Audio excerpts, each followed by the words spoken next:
పరలోకమందున పరమ తండ్రి, పాపుల రక్షక, పాపుల పాలటి దైవమా, మహోన్నతుల మహోపకారి, దేవాది దేవ, రాజాది రాజా, యేసయ్య తండ్రి, మీకే స్తుతి స్తుతి స్తుతి స్తుతి స్తుతి స్తుతి స్తుతి స్తుతి స్తోత్రము తండ్రి.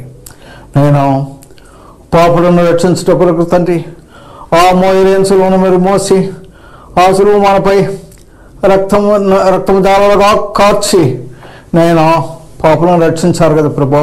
మీకే స్తుతి స్తుతి స్తుతి స్తోత్రములు తండ్రి. వేలాది వందనాలు ప్రభా. ఇప్పుడు తండ్రి మీ యొక్క సేవకురాలు ఆలిస్పును స్వామి గారు తండ్రి సువార్తను ప్రకటించబోతున్నారు ప్రభా. నేను ఆమెకు లోతైన మర్మాలు తెలియజేసి కంఠస్వరాన్నిచ్చి చక్కగా నేను సువార్తను ప్రకటించినట్లు ఆమెను ఆశీర్వదించండి ప్రభా. నేను చూసిన వారందరూ నేను స్వస్థపడినట్లు వాళ్ళ కష్టాలు బాధలు తీర్చి వాళ్ళు ఆశ్రయించండి ప్రభా. మీకే స్తుతి స్తుతి స్తోత్రము తండ్రి.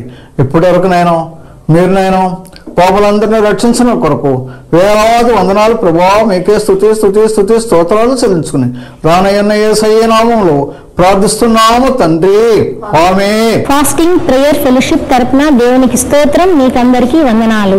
వాక్యానికి ముందు సహోదరి గురించి 2 మాటలు. సహోదరి దేవుని నమ్మక ముందు విగ్రహారాధన చేస్తూ దేవునికి దూరంగా ఉన్నప్పుడు దేవుడు ఆమెను ఏర్పరచుకొని మహిమగల సువార్త ప్రకటించమని దేవుడు చెప్పగా ఆమె ఆ విధముగా సువార్త ప్రకటిస్తూ వచ్చును. పరిశుద్ధాత్మ చేత నింపబడిన ఆ సహోదరి ఎన్నో కృపా వరాలతో స్వస్థత వరము, వాక్య పరిచర్య వరము, దెయ్యము పట్టిన వారికి ప్రార్థన చేసినప్పుడు వారికి విడుదల, క్యాన్సర్ గడ్డలు, గర్భసంచి వ్యాధులతో బాధపడుతున్న వారికి ప్రార్థన చేసినప్పుడు వారికి స్వస్థత కలిగను. అలాగే పల్లెల్లోనూ తిరిగి సువార్త ప్రకటించారు, వీధి వీధుల్లో పత్రికలు పంచారు, వీధి సేవ చేశారు, జైలు పిల్లలకు వెళ్ళి సువార్త ప్రకటించారు. ఈ విధంగా డ్రామాల ద్వారా, సండే స్కూల్ పిల్లల ద్వారా దేవుని సువార్తను ప్రకటిస్తూ ఉన్నారు. దేవుని కొరకు చక్కగా వాడబడుతున్నారు. మాంత్రికులు, చేతబళ్ళు చేసిన వాళ్ళు ఈ విధంగా వారి కొరకు ప్రార్థన చేసినప్పుడు వారికి కూడా విడుదల కలిగింది. దేవుని శక్తి ద్వారా ఆమె సువార్త ప్రకటిస్తుండగా ఈ విధంగా ఎన్నో అద్భుతాలు, స్వస్థతలు దేవుడు ఆమె చేత చేయిస్తూ సువార్త సేవ చేయించుకుంటున్నారు. అన్యుల మధ్య పరిచర్య చేసినప్పుడు అన్యులందరూ దేవుని దగ్గరకు వచ్చి ప్రభుని నమ్ముకుంటున్నారు. తెలుగు తెలియని ఒక సహోదరి దేవుని స్వరము విన్నప్పటి నుంచి తెలుగు భాష నేర్చుకుని తెలుగుతో మాట్లాడుతూ మినిస్ట్రీ చేస్తూ దేవుని కొరకు ఎంతో నమ్మకంగా సేవ చేస్తున్నారు. ఇప్పుడు దేవుని వాక్యం అందిస్తారు, విని దేవుని మహిమ. దేవునికి స్తోత్రములు. మీ అందరికీ నా వందనములు. ప్రియులారా, గత వారము శాశ్వతమైన ప్రేమ, దేవుని ప్రేమ విన్నాము. అది కంటిన్యూ చేస్తున్నాము, ముగించలేదు. మనం కూడా అలాగే శాశ్వతమైన ప్రేమ, దేవుని ప్రేమించాలని కోరుకుంటున్నాడు. ప్రేమిస్తే ఆయన ఆజ్ఞలు కఠినంగా ఉండదు, ప్రేమిస్తే శ్రమ కఠినంగా ఉండదు, వ్యాధి మరణకరమైన జబ్బులు కూడా కఠినంగా ఉండదు, వేదన ఉండదు, దుఃఖంగా ఉండదు. అయినా మోషే చెప్పాడు కదా, మన ఆయుష్ 70 లేకపోతే 80, అయినా అవి దుఃఖకరమే, వేదనకరమే అని. అయినా ఆ దుఃఖం, వేదన, భయంకరమైన శ్రమ వచ్చినా కూడా మనకు అలా అనిపించదు. ఎందుకంటే ప్రేమిస్తున్నాం కదా, ప్రేమిస్తున్నాం కనుక. ఇప్పుడు మామూలుగా చూడండి, ఎవరైనా ప్రేమించుకుంటే వద్దు వద్దంటే ఆహా ప్రేమిస్తాం, కానీ ప్రాణం పెడతారు, ప్రాణం కూడా వదిలేస్తారు. కొంతమంది వీళ్ళు చంపుకుంటారు, వాళ్ళు చనిపోతారు. అది ప్రేమ. అలాగే ప్రభు కొరకు మనం ప్రేమిస్తే మరణించిన జీవం ఉంది, మరణించిన మరణం జయిస్తాం. దేవుడు జయించాడు కనుక అనేక మంది ప్రభుని ప్రకటించిన వాళ్ళని గుడ్డి వాళ్ళు, తెలియని వాళ్ళు, అపవాది వాళ్ళలో ఉంది కానీ చంపుతూ ఉంటారు. కానీ బలి అయిన వాళ్ళకు బహుమానాలు ఉంది, దేవునితో కూడా ఉంటారు 1000 ఏళ్ళు పరిపాలనలో. వాళ్ళకేమో ఆశీర్వాదమే, చంపిన వాళ్ళకి శాపం, ఆ కుటుంబంలో మరణం, పెంట కుప్పగా ఉంటారని నెబుకద్నెజరు చెప్పాడు అనుకుంటాను. ఎవరైతే ఆ దేవుని దూషిస్తే పెంట కుప్పగా ఉంటుంది ఆ ఇల్లు అని చెప్పాడు. ఆ దేవుని దూషించే వారికి. ఎందుకంటే దానియేలు, షద్రకు, మేషకు, ఆబేతు వాళ్ళని అగ్గిలో నుండి లాగి బయటకు తీసి వచ్చిన తర్వాత ఆయన చెప్పిన మాట అది మళ్ళా చెప్పాడు. ఆయనే ఒక్కడే పూజకు అర్హుడు, ఆరాధనకు అర్హుడు. కానీ నేను ఒక శాసనం చెప్తున్నాను, ఆ దేవుని ఎవరైనా దూషించినా, ఎవరైనా సభించినా వాళ్ళు కుటుంబం ఎలా ఉంటుంది, పెంట కుప్పగా ఉంటుంది అన్నాడు. అవును ప్రియులారా, నేను కన్నులారా చూశాను అలాంటి కుటుంబాన్ని. ఆయన దూషించి బాధ పెట్టిన వాళ్ళు, వేదన పెట్టిన వాళ్ళు అలాగే జరుగుతాయి. కనుక మనం కూడా, దేవుడు పరిశుద్ధుడు, ప్రాణం పెట్టాడు నీ కొరకు త్యాగం చేస్తే ఆయన ఎందుకు తిట్టడం? కానీ ఆయన పిల్లల్ని కొడితే నా కన్నుగుడ్డును కొట్టినట్టు అన్నాడు. నా కన్నుగుడ్డిని వాళ్ళు ముట్టి, నిన్ను ముడితే నా కన్నును ముట్టినట్టే. ఎంత గొప్ప దీవెన మనకిచ్చాడు, ఎంత గొప్ప ఆశీర్వాదం మనకిచ్చాడు. శాశ్వతమైన ప్రేమతో ప్రేమిస్తూ విడువక కృప చూపిస్తున్నాడు. ఆ కృపే ఉచిత వరం, రక్షణ, నిత్య జీవం. మన స్వనీతి రక్షణ లేదు ప్రియులారా, ఉచితమైన వరం. భిక్షగాళ్లకు భిక్ష మనం పెట్టినట్టుగా మనకు దానం చేశాడు. సచ్చిలో మనకు బ్రతికించడానికి ఆత్మ. అవును, ఏదైనా తోటలో ఆదామవ్వలు చనిపోయారు, మనిషిగా శరీరం కాదు, ఆత్మ. అందుకే దేవుని చూడలేకపోయినారు, దేవుని మాటలు వింటున్నారు, దేవుని చూడలేదు. ఏమి కనపడింది? అంతకుముందు రమ్యమైనవి కనపడ్డాయి, పండ్లు కనపడింది, తినొద్దన్నది కనపడింది, ఆజ్ఞ రమ్యమైనది కనపడ్డాయి వాళ్ళకు. దేవుని ఇష్టలేని పనులు రమ్యంగా ఉంటాయి. కానీ ఎప్పుడైతే ఆ మహిమ కోల్పోయారో, ఆత్మ మరణించింది. ఆ సచ్చిన ఆత్మను బ్రతికించడానికి మన ప్రభువైన యేసుక్రీస్తు రక్తం కార్చాడు కల్వారి సిలువలో. అవును ప్రియులారా, అదే శాశ్వతమైన ప్రేమ. కొట్టినా, మేకలతో కొట్టినా, ఎలా కొట్టినా, కొరడా గొప్పలు, ఉమ్మివేతలు, అబ్బా, దుష్టుని నోట్లో నుండి ఉమ్మి వేశారు మన కోసం, నీ కోసం, నేను బ్రతికించడానికి, పరలోక చేర్చడానికి, నిత్య జీవం ఇవ్వడానికి. అవును ప్రియులారా, సగించాడు, ఓర్చుకున్నాడు మన ప్రేమామూర్తి. అంత గొప్ప దేవుడు ఆయన. నమ్ముతున్నారా? విశ్వసిస్తున్నారా? నరకాన్ని దాటి నిత్య జీవంకి వస్తారా ప్రియులారా? పాపం చేసినప్పుడు మరణమే, నరకమే, అదే ఆత్మ మరణం. కనుక మనం యుగయుగాలు ఉండాలంటే శాశ్వతమైన ఇది సంతతి.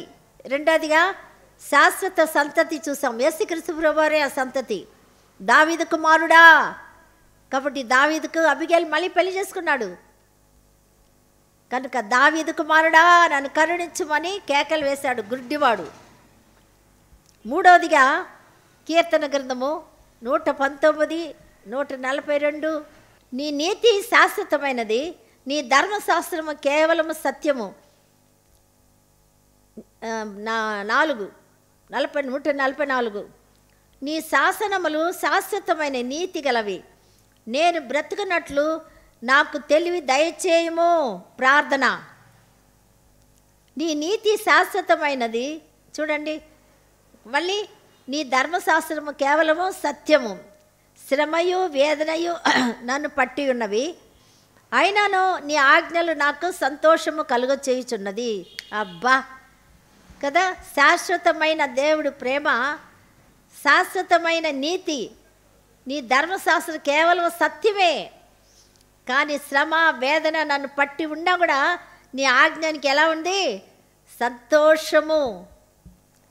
సాదే చెప్తున్నాడు, నాకు సంతోషం కలుగ చేయుచున్నవి, నీ శాసనములు శాశ్వతమైన నీతి గలవి, నేను బ్రతుకున్నట్లు నాకు తెలివి దయచేయము. ప్రార్థన చేస్తున్నాడు.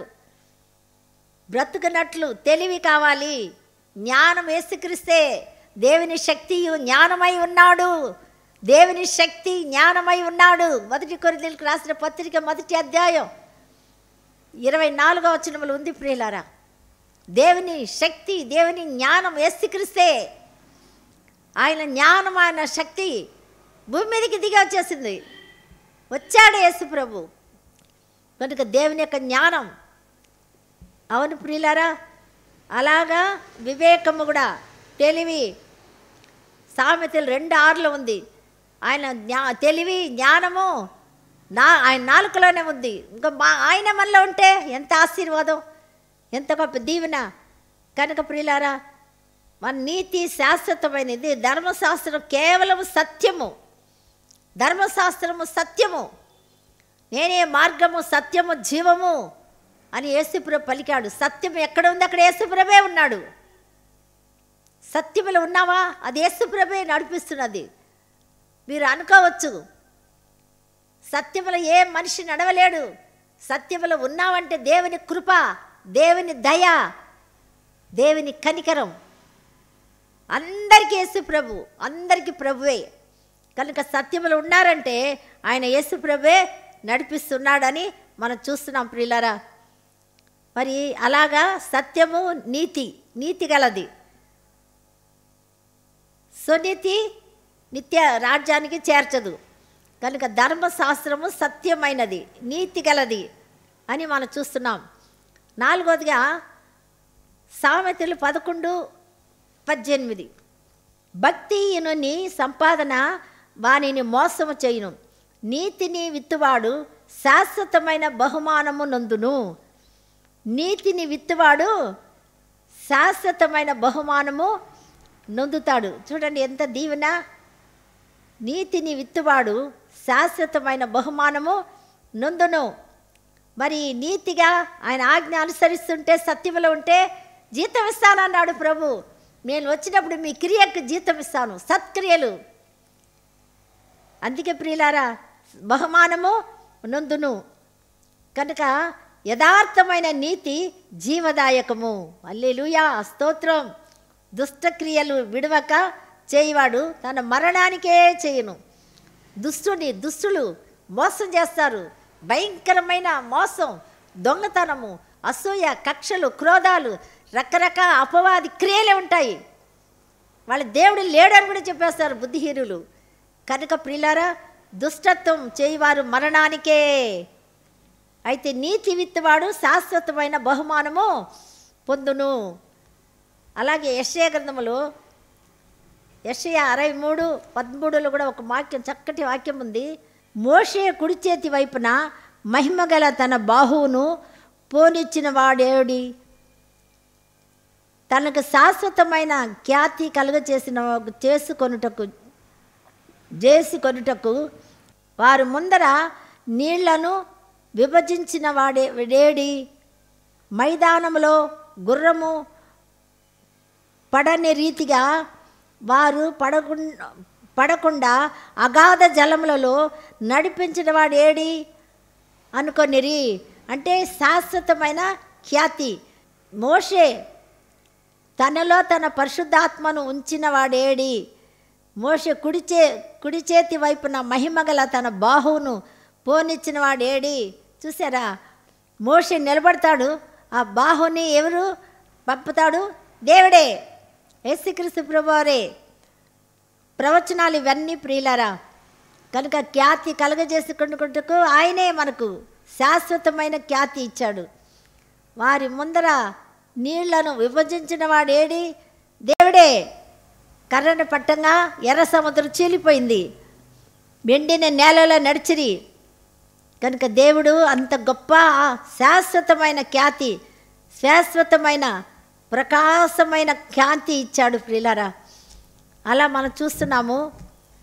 దానియేలు గ్రంథము 7:14 చూసి, సకల జనులు రాష్ట్రములను ఆయా భాషలు మాట్లాడువారు ఆయనను సేవించినట్లు ప్రభుత్వం మహిమయు ఆధిపత్యమును ఆయనకి ఇయ్యబడెను.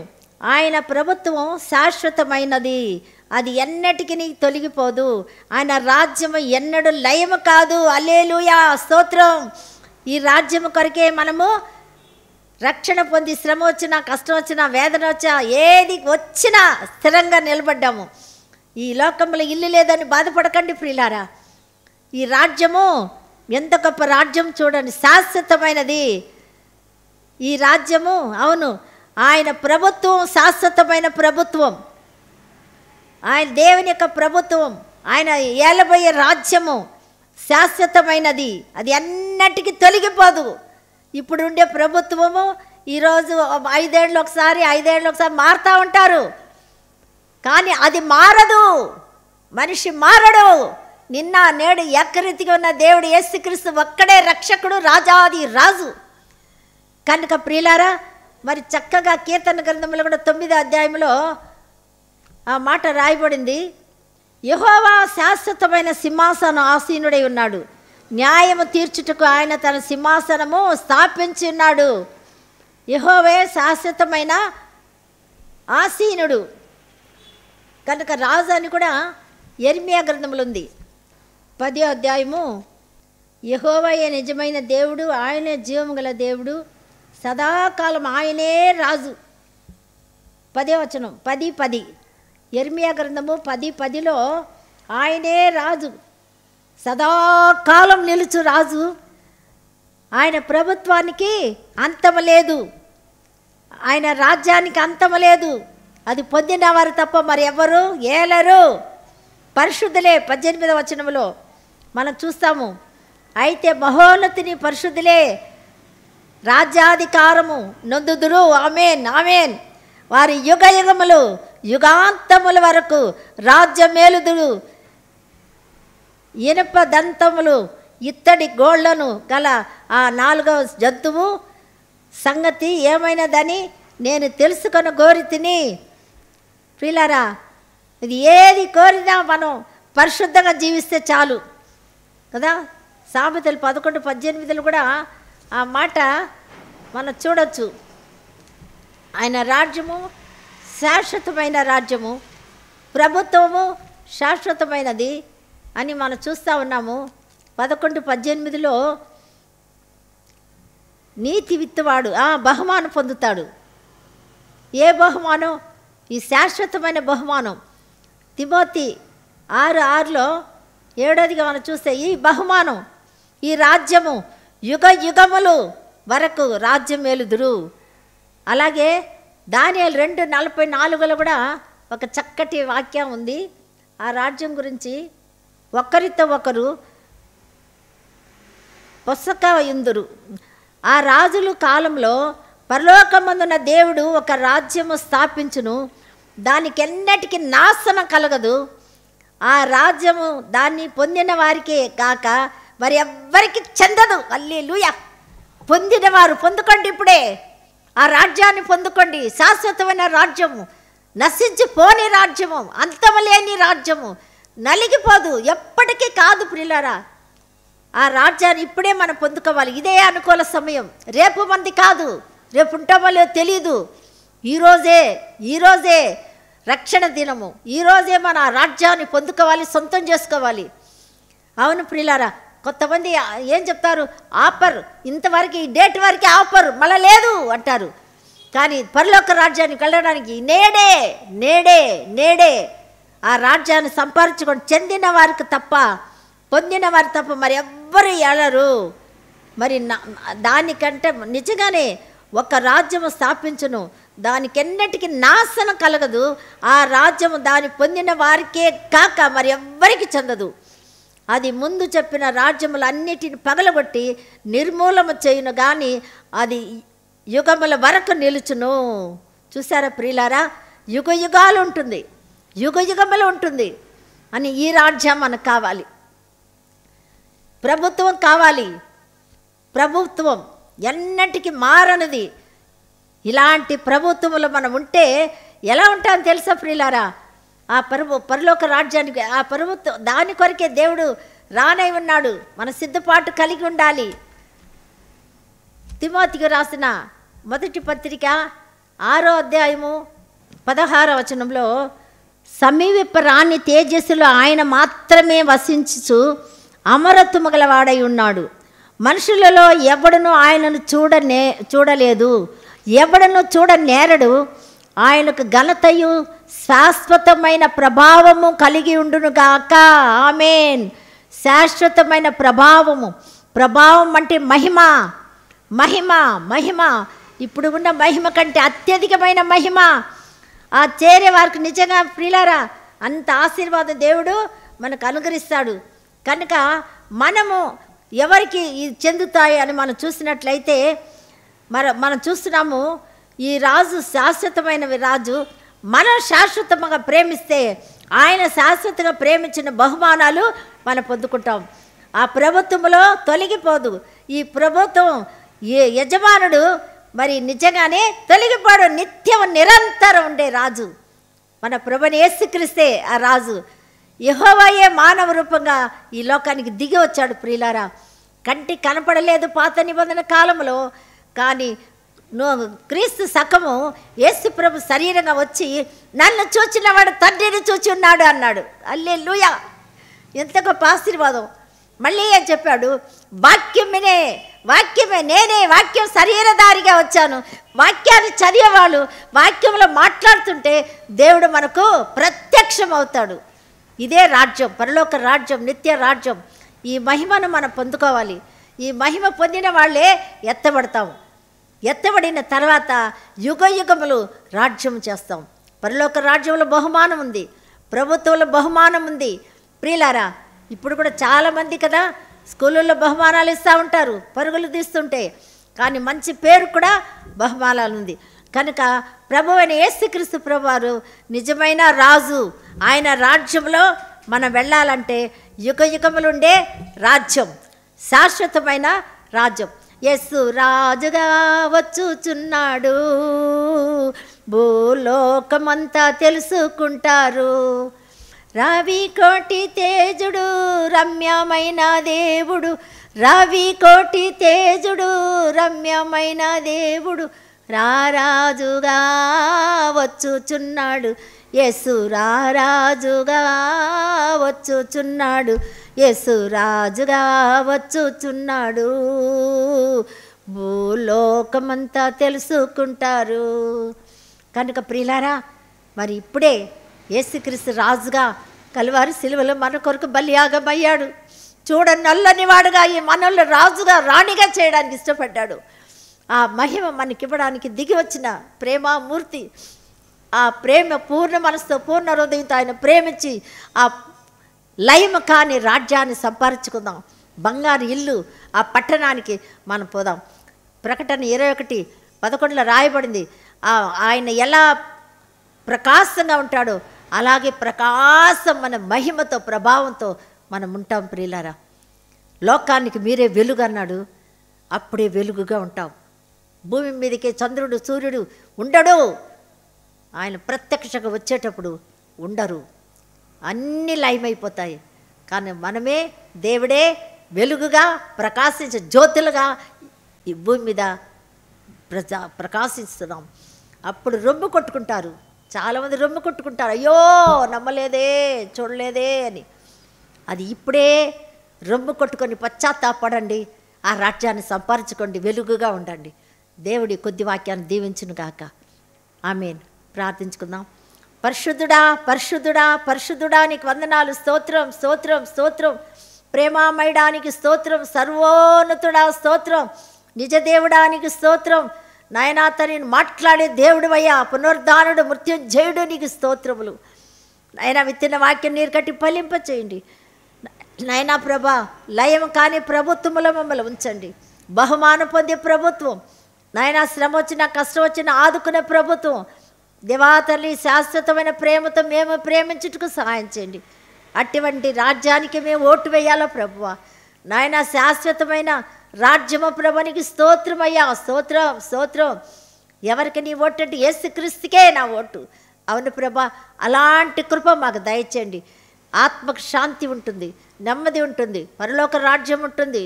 అలా సదాకాలం జీవిస్తాం, యుగ యుగములు రాజ్యం వెళ్తాం. అలాంటి భాగ్యం మాకు దయచేయమని ప్రభా తండ్రి విత్తిన వాక్యం నీరు కట్టి ఫలింపచేసి ప్రభా స్పాన్సర్ చేసిన కుటుంబాలని ఆశీర్వదించండి. చూస్తున్న బిడ్డల్ని నాయన సత్కరించిన వారిని, ప్రార్థిస్తున్న వారిని ప్రభా ఉపవాస ప్రార్థన కొరకు ఎవరెవరైతే ప్రయాసపడుతున్నారో ప్రతి కుటుంబాన్ని ఆశీర్వదించండి అయ్యా. నీకు స్తోత్ర వందనాలు చెల్లించుకుంటున్నాను. మహిమగల రాజా, నమ్మదగిన దేవా, నాయన ఎంతోమంది ప్రభా, అవును నాయన మాకు చేసిన స్పాన్సర్ చేసిన కుటుంబాలందరినీ దీవించండి నాయనా తండ్రి. ప్రభా ఎల్లోజరా బ్రదర్ కుటుంబాన్ని కూడా ఆశీర్వదించండి ప్రభా, నీకు స్తోత్రములు. మహిమగల రాజా, సుధాకర్ని ప్రభా జ్ఞాపం చేసుకోండి, డేవిడ్ జ్ఞాపం చేసుకోండి, రత్న జ్ఞాపం చేసుకో రాజా. వాళ్ళందరి కుటుంబాన్ని కూడా మీరు ఆశీర్వదించమని ప్రార్థిస్తున్నాను. కృప చూపించండి, అద్భుతం చేయండి ప్రభా, నీకు వందనాలయ్యా. మహోన్నతుడా, మహాగణుడా, నాయనా సరళ సహోదరి పీటర్ను కుటుంబాలను కూడా ఆశీర్వదించండి. పరలోక రాజ్యానికి నిత్య జీవానికి మా అందరినీ పంపించమని మీ నామానికి మహిమకరంగా ఆశీర్వదించి ప్రతి సంఘ కాపర్లను సంఘ పెద్దల్ని దీవించండి. నడుపుతున్న ప్రభా నాయన ఆరాధన శ్రేణులు కూడా మీ రాకడ వరకు ప్రభ కొనసాగించే కృప దయచేయమని, మీ నామానికే ఘనత మహిమ ప్రభావాలు పొందుకోమని, మా రక్షకుడు నాయన ఇదో జన్మదిన వాద్యాలను చూసుకుని బిడ్డలను దీవించండి, దూర దేశంలో ఉండే బిడ్డలు దీవించండి నాయన, అనారోగ్య ఉండే బిడ్డలకు స్వస్థత కలుగ చేయమని యేసుక్రీస్తు శక్తిగల నామములు స్తుతిస్తూ ప్రార్థిస్తూ వినయంతో వేడుకుంటున్నాం పరలోకమందున మా తండ్రి. Amen amen. దేవుని కృప మీకు తోడై ఉండును గాక. మీ అందరికీ నా వందనాలు.